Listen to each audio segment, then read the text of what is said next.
Imagine, et si ton cerveau pouvait te rendre pauvre? À première vue, ça peut sembler complètement stupide, puisque la plupart du temps, il s'agirait juste d'être né au bon moment et au bon endroit, ça revient plus à de la loterie.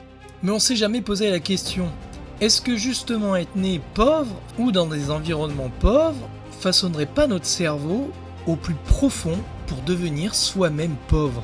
Non pas que la connaissance avec Internet et l'intelligence artificielle ne soit pas accessible, mais malgré tout, il y a des gens qui n'arrivent pas à concevoir et bâtir une richesse, alors que pour d'autres, ça semble évident. Sans nier l'avantage d'être né au bon endroit, devenir riche commence d'abord par comprendre. Et pour comprendre, il faut créer des neurones bien spécifiques. La preuve étant la différence de comportement avec l'argent en France et aux États-Unis par exemple. En France, l'argent est même tabou. Et c'est d'ailleurs ce que révèle cette mystérieuse étude que l'on va étudier aujourd'hui. Bienvenue sur l'éveil financier. Nous allons essayer de décrypter via l'article Euronews comment le cerveau et l'éducation à l'argent, l'éducation financière est façonnée en fonction du niveau d'éducation et des revenus de la famille. Donc, nous allons nous pencher sur l'article « Le niveau de vie des familles joue un rôle majeur dans le développement du cerveau des enfants selon une nouvelle étude. Tout ce qu'un enfant vit laisse une empreinte dans son cerveau influençant son développement et son fonctionnement pour le reste de sa vie. » Alors, pour ceux qui me suivent sur Deviens une machine ou bien qui ont mes formations, comprenez bien que, notamment celle sur machine de confiance, on a parlé du cerveau et la capacité à se développer entre l'âge de 0 et 3 ans. On a aujourd'hui des études où le fœtus peut tout simplement ressentir le stress et les émotions de la maman durant la grossesse, ce qui peut amener un bébé bruyant avec des nuits difficiles après, ou des soucis dans le microbiote ou digestif, etc.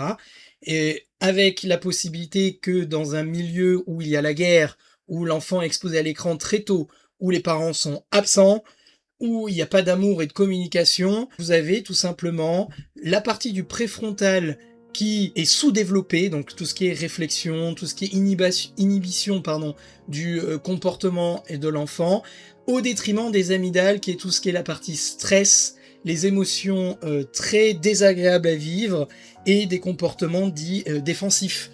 Donc c'est pas étonnant, et ça entre 0 et 3 ans, ça a un impact qui est énorme. C'est-à-dire que pour les enfants entre 0 et 3 ans, par exemple, vous avez des jeunes qui maîtrisent jusqu'à 3 fois moins de mots en termes de langage d'un enfant qui est favorisé, où la famille est présente et communique, par rapport à un enfant où il n'y a rien qui se passe. Voilà, donc si on arrive à le voir pour le comportement, les émotions et l'apprentissage psycho-émotionnel et linguistique, il est évident que pour le financier c'est pareil. Selon une étude menée par des chercheurs de l'université de Washington, les États-Unis, les facteurs socio-économiques expliqueraient environ 16% de la variabilité des indicateurs du fonctionnement cérébral des enfants, un impact supérieur à celui du QI, du style parental et des antécédents de santé. Le cerveau d'un enfant issu d'un milieu socio-économique défavorisé ressemble à celui d'un enfant provenant d'un environnement favorisé qui manque de sommeil et est soumis au stress. Après, il y a quand même grande chance dans un milieu défavorisé où les parents sont pas très présents, que l'enfant soit vraiment soumis au stress et en manque de sommeil, parce que je peux vous garantir que intervenant dans les écoles pour tout ce qui est financier, santé et bons usages des écrans, je peux vous garantir que quand je fais des sondages sur les écrans dans la chambre et le sommeil, il y a un bon nombre d'enfants, la moitié voire 2/3 en fonction des classes, qui ne dorment pas assez.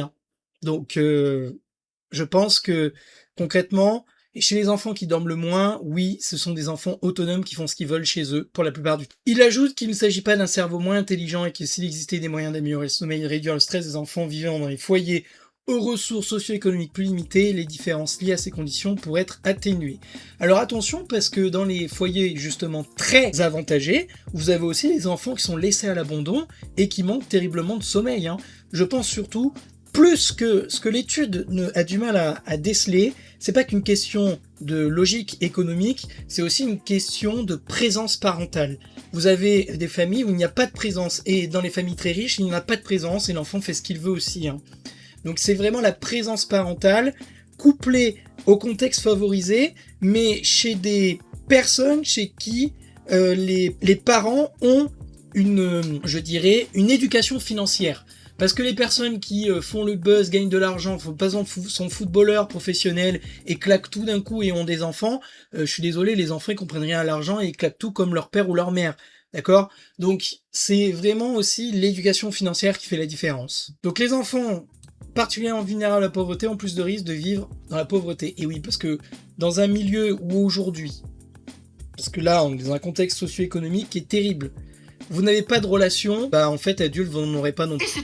Et la transmission du patrimoine aujourd'hui fait la majorité de la richesse des jeunes d'aujourd'hui. Mais ça c'est parce que on vit dans un état qui prélève tout. On ne peut plus s'élever socialement. Donc forcément, à partir du moment où vous avez un état qui est tellement obèse qu'il étouffe le travail des salariés et le travail des entrepreneurs, c'est pas évident, enfin je veux dire c'est évident que derrière vous avez peu de chances de grimper dans la hiérarchie sociale. Il faudrait payer moins d'impôts pour ça, et que les ressources de l'État soient mieux gérées, pour qu'il y ait une meilleure répartition des richesses, mais que chacun puisse aussi s'en sortir avec son travail. C'est pour ça d'ailleurs que ma chaîne L'éveil financier patrimoine, je l'ai créée, parce que aujourd'hui travailler en tant que gestionnaire de patrimoine, je vois des personnes, et mon objectif, je fais de la gestion de patrimoine aussi gratuitement pour permettre aux personnes de les éduquer financièrement et de gérer l'organisation financière pour tout type de patrimoine, y compris ceux qui n'ont pas grand chose. Parce que investir 50 € par mois, à la fin, sur 20 ans, ça fait une énorme différence que celui qui ne l'a pas fait. Je préfère vous le dire, c'est très important de s'éduquer financièrement et c'est ce que je fais sur ma chaîne L'éveil financier. Pour ceux qui veulent un rendez-vous, tous les liens sont dans la description. Moi, c'est ça qui m'intéresse, le pognon, le cash, le fric. Moi, je dis allons-y, quoi. Les chercheurs ont analysé les données d'environ 12 000 enfants âgés de 9 à 10 ans en examinant leur environnement, leur santé et activités quotidiennes. Ils ont évalué 649 variables influençant le développement cérébral réparties en catégories comme le temps passé devant les écrans, les capacités cognitives, la santé physique et mentale, les pratiques parentales, ainsi que l'origine ethnique et de sexe. Les conditions de vie dans les quartiers et la situation financière sont apparues comme les principaux facteurs. Elles étaient particulièrement associées à des caractéristiques fonctionnelles dans le cerveau, motrice sensorielle du cerveau, très sensible aux variations quotidiennes de sommeil et de stress. J'ai commencé à parler de l'éléphant dans le cerveau, raconte Scott Marek, premier auteur de l'étude. Je pensais que l'opportunité socio-économique compterait, mais je m'attendais pas à ce que ça soit à ce point. Elles écrasaient littéralement tous les autres facteurs. Et oui, c'est ce que je m'évertue à vous dire dans Deviens une machine. C'est la raison d'ailleurs pour laquelle j'ai créé mon entreprise. C'était sûr! Parce que c'était mon expérience dans les écoles. Ne t'inquiète pas, ça va bien se passer. J'ai aidé des familles dans des quartiers avec des facteurs socio-économiques difficiles. Je peux vous garantir que c'est le cas à un niveau dont les gens ne s'imaginent même pas, et d'ailleurs le gouvernement s'imagine pas, c'est pour ça qu'ils sont si déconnectés de la population. C'est pour ça que j'ai créé ensuite l'éveil financier patrimoine pour éduquer et faire des rendez-vous et gérer le patrimoine de personnes qui sont en difficulté. Voilà, donc c'est littéralement, cette étude vient de montrer littéralement la raison de pourquoi j'ai créé mon entreprise. Voilà. Pourquoi j'ai fait un thème santé, usage des écrans et financier à la fois. Ben voilà, l'étude parle totalement de mon entreprise. C'est affolant. Voilà, je ne mens pas. C'est-à-dire aujourd'hui, même des études scientifiques racontent à quel point mon entreprise est dans le bon créneau. Le problème, c'est qu'en France, on est tellement en retard que les Français comprennent pas pourquoi on paye pour la santé, ne comprennent pas l'argent, et donc ne comprennent pas, si vous voulez, en ayant parlé plusieurs fois de mon entreprise à plein de gens de mon entourage, ils ne comprennent pas ce que je fais. Mais cette étude scientifique raconte pourquoi il est nécessaire de faire ce que je fais. Je suis en avance sur mon temps. Mais en tout cas, si vous êtes convaincu, vous pouvez aller sur mon site deviensunemachine.fr et vous aurez évidemment tout mon parcours, mes certifications, mes coachings et évidemment le premier appel, le premier échange est totalement gratuit. Il souligne uniquement les images cérébrales d'un enfant. L'équipe pouvait estimer le niveau de vie de sa famille ainsi que la qualité du sommeil qu'il a et le temps qu'il passe devant les écrans. On le sait aujourd'hui avec les écrans, ça détruit par excès de dopamine le cortex préfrontal. Donc c'est normal, on le sait avec l'étude d'ailleurs qui a rendu, l'étude américaine qui a rendu d'ailleurs son diagnostic en 2019, l'étude préliminaire. On le sait avec l'étude d'une université américaine sur l'usage de l'IA, qu'on le fasse de manière passive ou pas, on le sait, ça change tout dans la connexion et la fabrication des neurones. Moi, ça ne me surprend pas. Donc, les images cérébrales ne permettent pas toutefois de déterminer le QI. Oui, parce que l'intelligence, c'est pas que le QI, hein, c'est autre chose. Pour moi, cela montre que le QI n'est pas ancré dans la neurobiologie. L'environnement façonne le cerveau des enfants d'une manière qui a été interprétée à tort comme le reflet du QI, alors qu'il s'agit en réalité du reflet du stress et du manque de sommeil, conclut Marek. J'ai envie de vous dire, partagez ma vidéo, les machines. Partagez ma vidéo. C'est l'essence même de ce que je recense depuis plus de 10 ans sur mes conférences. Et je me bats tous les jours pour essayer d'intervenir au primaire, au collège et au lycée dans ces thématiques. Mais voilà, l'État ne donne pas de moyens aux établissements scolaires. Et même si je fais des tarifs préférentiels pour les établissements, eh bien, ils n'ont pas les moyens de me payer. Donc, c'est terrible. C'est terrible. Et on voit bien que cette étude, elle ne fait que traduire ce que je vois au quotidien. Mais ce n'est pas quelque chose de gravé dans le marbre.